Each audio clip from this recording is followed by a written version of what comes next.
Óyeme, Reinaldo, yo quisiera que tú nos dijeras cómo se organizó, cómo se formó tu brigada. Cuando pegó la zafra se organizó con 32 hombres y ahí estamos trabajando, todavía está organizada igual y pienso que sea organizada hasta la última caña. ¿Y cómo es el régimen de trabajo de ustedes? Estamos trabajando 10 horas y siempre tratando de rendir el máximo. A ver si seguimos a la cabeza nacionalmente. Nunca he cortado menos de mina, ahora he tenido días de 1800, 1750. ¿Y los demás compañeros, más o menos, cuánto están promediando?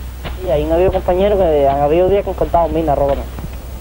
Pero promedia, la brigada está promediando un total parejo de los 32, unos con otros, sobre 600 y pico, 700 robos.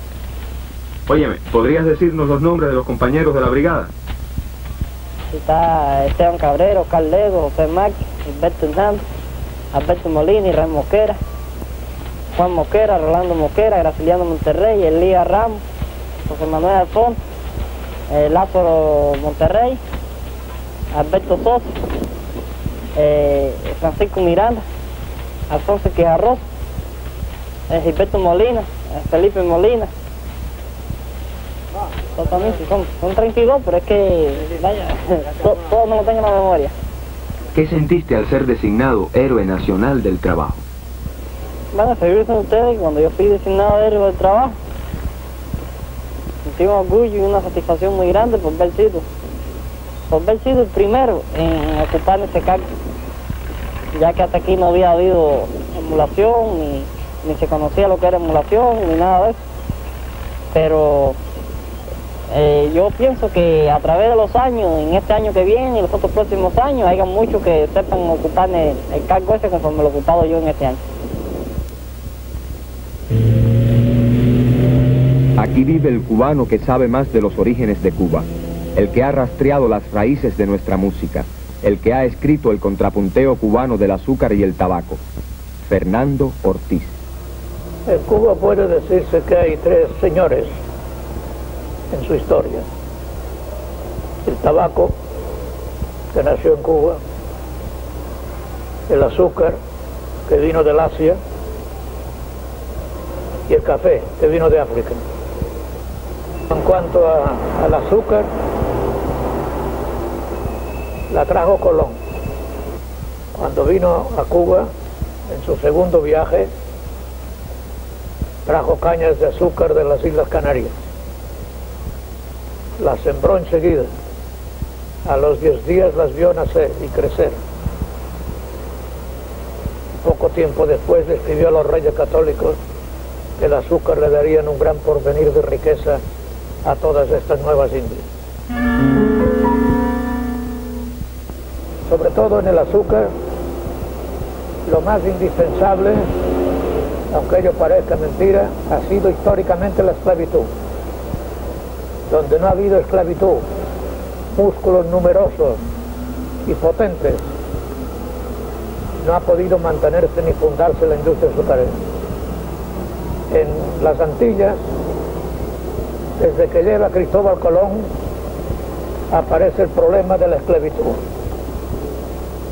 En el mundo nuevo, el mundo americano, instala ya institución de esclavitud Cristóbal Colón en Cuba, cuando para enseñar a sus monarcas y a sus enviadores las posibilidades y curiosidades del nuevo mundo, se lleva 7 u 8 jóvenes cubanos, quitándoles la libertad y metiéndose en las carabelas y llevándolos a España.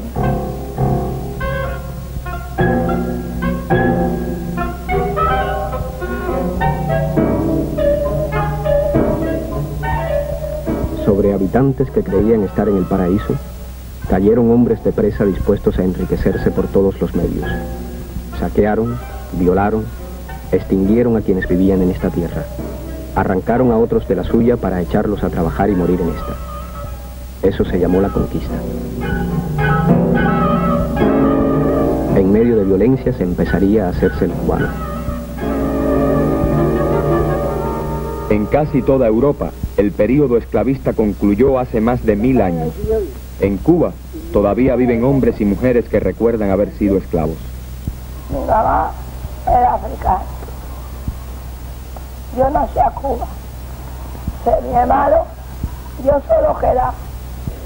Porque figúrense que el primer temporal que vino aquí a Cuba fue el temporal del 60 y yo lo vi.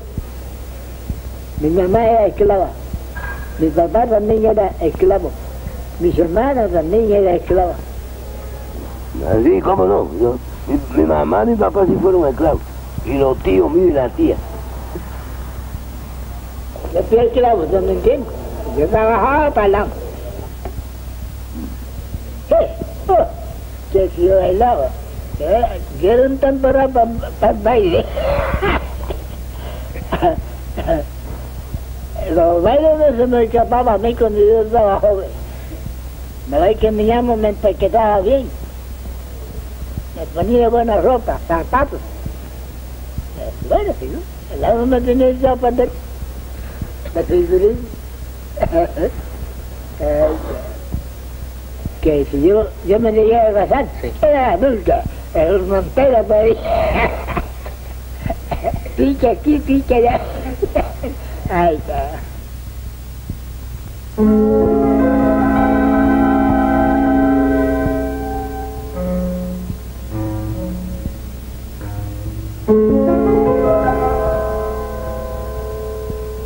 En barracones vivían, muriendo, los esclavos del azúcar. En la novela Cecilia Valdés se nos recuerda que los hacendados llamaban a estos antepasados nuestros sacos de carbón. No los consideraban seres humanos, sino cosas.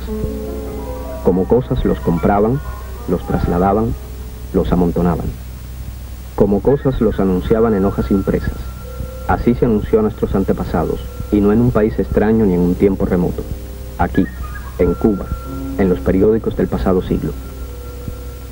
Los menos infelices de esos hombres iban a realizar tareas más o menos urbanas. Un quitrín, por ejemplo, remataba en un esclavo. Los que habían llegado a la ciudad podían reunirse, cantar y bailar el Día de Reyes, instante raro en que su gran música y su gran danza, venidas con ellos desde África, salían a la luz de la isla.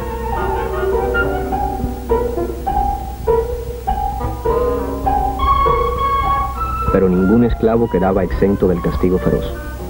En el campo o en la ciudad, eran cosas. Y había que recordárselos. Había que domar su rebeldía que les hacía creerse hombres.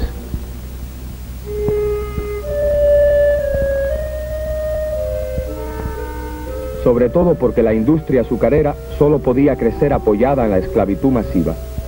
Esto llevaría pronto a contradicciones graves. Pero el salto había sido dado sobre la sangre de estos hombres. Ellos, por su parte, desde el primer momento, se rebelaron contra el horror de esa vida.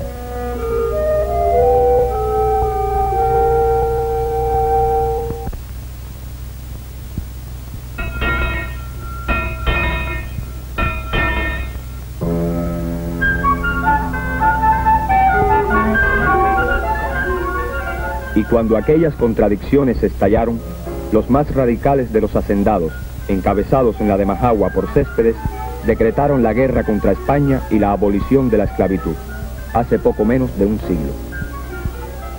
Ser cubano iba a significar otra cosa.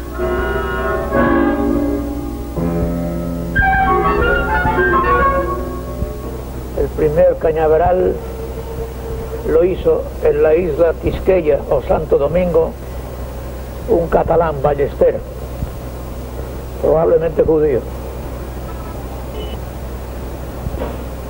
Pero hacer un cañaveral no es hacer azúcar. Había que adoptar un sistema de prensas. Y los que vinieron de Europa usaban ya algunas prensas para hacer aceite, para hacer ciertos vinos, y también allá por la remota Asia para hacer azúcar. Pero hay que fijar una idea, que es la que dirige toda la historia del azúcar en Cuba y en todos los países. El azúcar es una industria, una producción, una agricultura, todo a la vez, entretejido, entramado una con otra y de esencia capitalista. Porque sin gran capital no se puede hacer un ingenio. ni por pequeño que éste sea.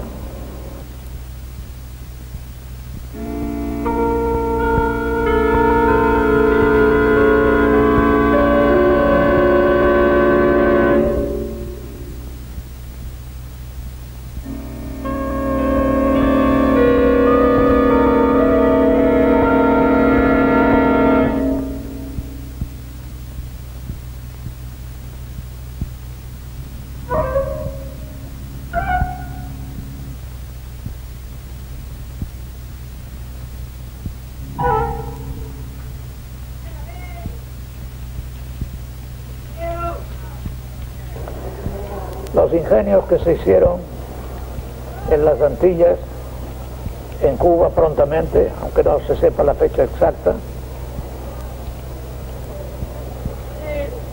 eran los que se llamaron después trapiches, que se movían por fuerza animal, de hombre o de caballo, de bueyes, dando la vuelta a los ejes de la prensa en forma muy parecida a las norias que usan todavía los árabes y que se usan en regiones españolas de cultura árabe muy intensa. Uno se sonríe cuando sabe que un ingenio de trapiche producía unos 3 o 4 sacos de azúcar al día en la jornada y que el ingenio poderoso podía producir algo más del doble cada día. Con todo eso se hacía azúcar. Azúcar no con la perfección que después se ha logrado, pero azúcar mulata, con meladura,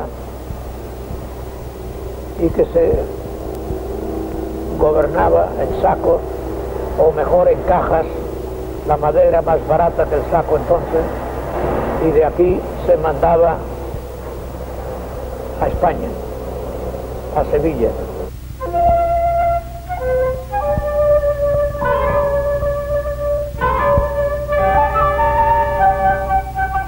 Well, I came here, what I done in Cuba here before, first time in my life.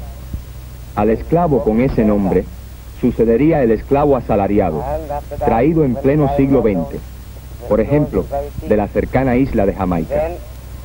I leave the shop, I leave the tailor shop, and then I stray out in the field.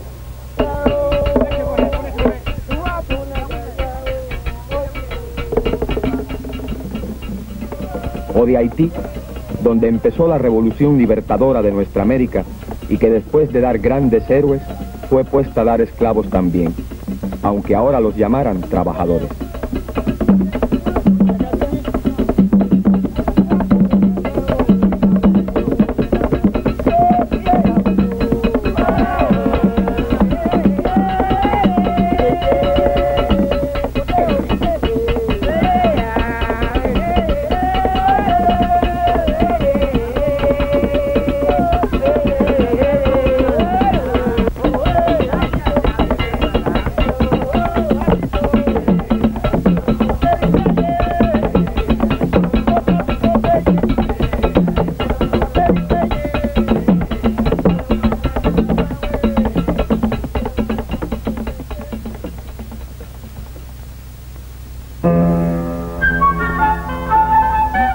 Ya desde el siglo XIX, por otra parte, la industria azucarera cubana contaba con trabajadores chinos. Me llamo Felipe. Yo vine en Cuba, tiene 16 años, en el año 1920, y tiene 44 años en Cuba. Y empezamos a trabajar aquí en el año 29, que yo vine solo, pero con el pasano mío, porque estaban las situaciones, antes allá no estaba mal. Yo tengo toda mi familia, pero ahora ya sí veo que no lo saben nada, allá en China, en Cantón. La verdad que no me acuerdo bien, pero viene como 300 y pico, solamente nada más lo pasan a mí, ¿me entiendes? Y cuando venga, me trata bien, tiene buena comida y todo. Mucho. Tiene como 18.000 chinos en Cuba. Lo que viene más chino el año 1918, 19, 20, hasta 23. Entonces está prohibido. Ya no permite el chino que viene en Cuba. Antes tampoco permite que viene la mujer, ¿me entiendes? Todo el mundo viene solo.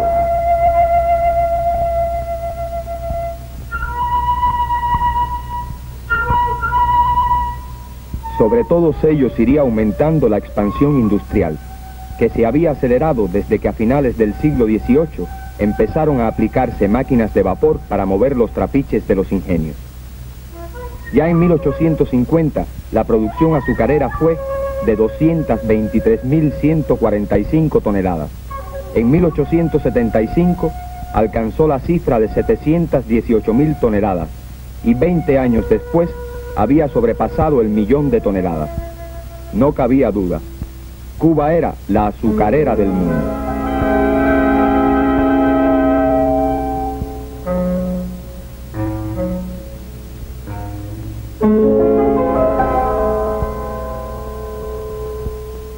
Buena parte de aquella etapa de crecimiento impetuoso ha dejado también ruinas.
Yo empecé aquí a trabajar en el año 32 en el departamento de gas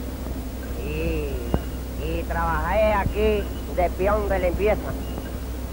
Después ascendí a la retranca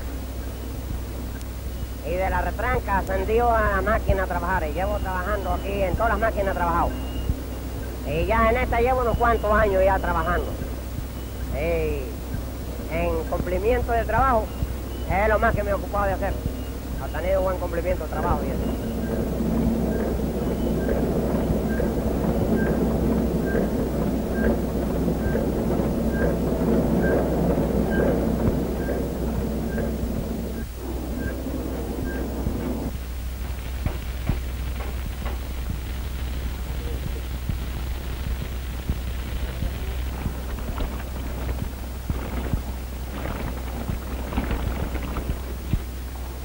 Algunos trabajos, muy pocos, sobreviven como en los primeros tiempos.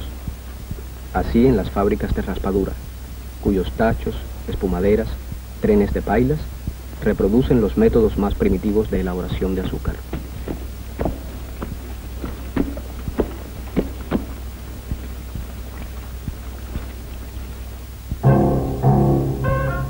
Pero los más evolucionaron rápidamente e implicaron numerosas innovaciones, desde el ferrocarril que llegó a Cuba antes que a España al servicio del azúcar, hasta máquinas de muy diversos tipos.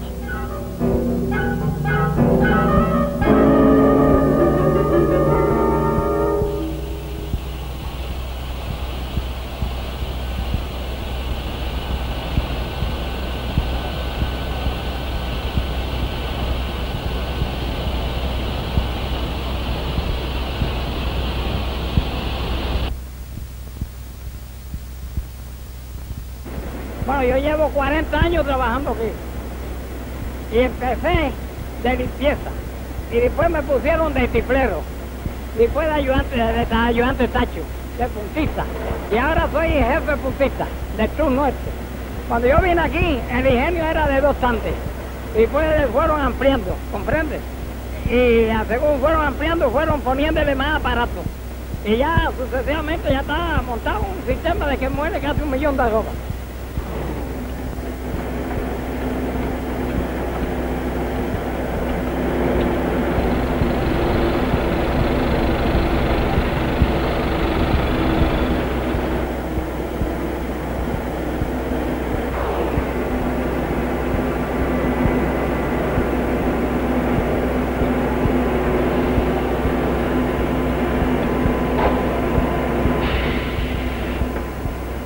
Una gran industria se había alzado al compás del capitalismo.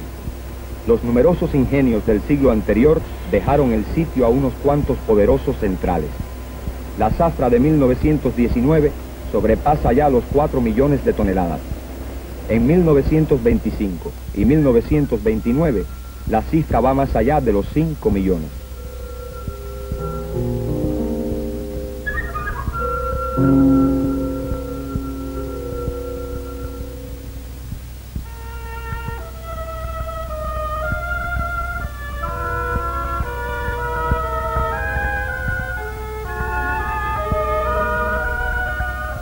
Todo este trabajo se traducía en una vida fastuosa, en mansiones de una clase parasitaria. Porque es claro que esas residencias no pertenecían a quienes trabajaban el azúcar, sino a quienes vivían del trabajo de los otros.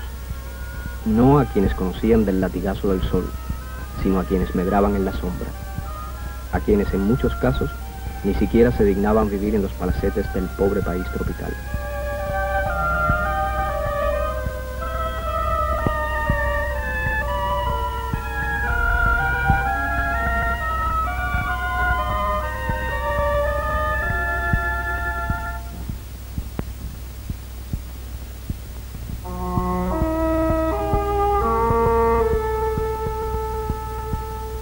Para los otros, para quienes trabajaban, eran el tiempo muerto, la miseria, la desocupación. El reverso del trabajo agotador era la carencia de trabajo, la pobreza impuesta a la fuerza, el marginamiento de la historia, de la vida.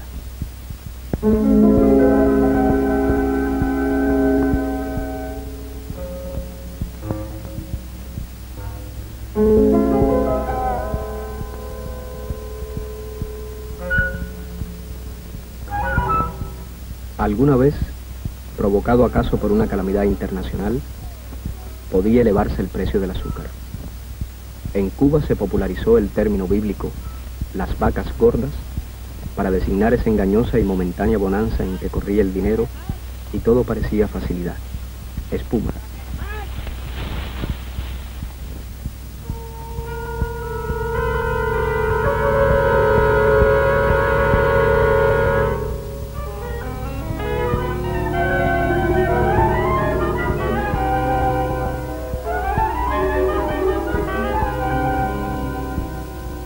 Esa bonanza era engañosa, porque la mayor parte de tal riqueza no iba a parar a manos cubanas, ni siquiera a manos de explotadores cubanos. Hace ya tiempo que el yanqui ha puesto primero sus ojos, luego sus manos y, llegado el caso, sus botas sobre la isla. En 1898, al intervenir en la guerra libertadora, ha impedido la independencia de Cuba. La república que surge en 1902, lastrada con la enmienda Platt, es un protectorado norteamericano.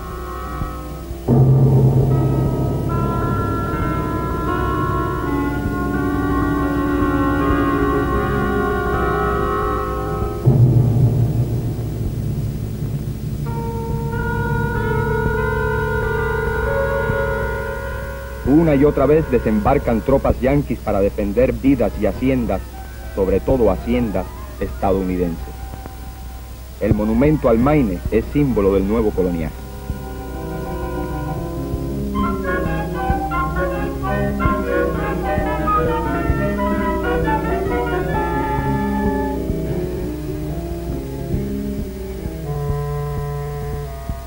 Y esa bonanza era también momentánea, porque la seguían las vacas flacas, una miseria aún más arrasadora que la anterior, gracias a la cual los pobres eran cada vez más pobres, la miseria cada vez más miseria, y los hombres iban hundiéndose al parecer sin remedio.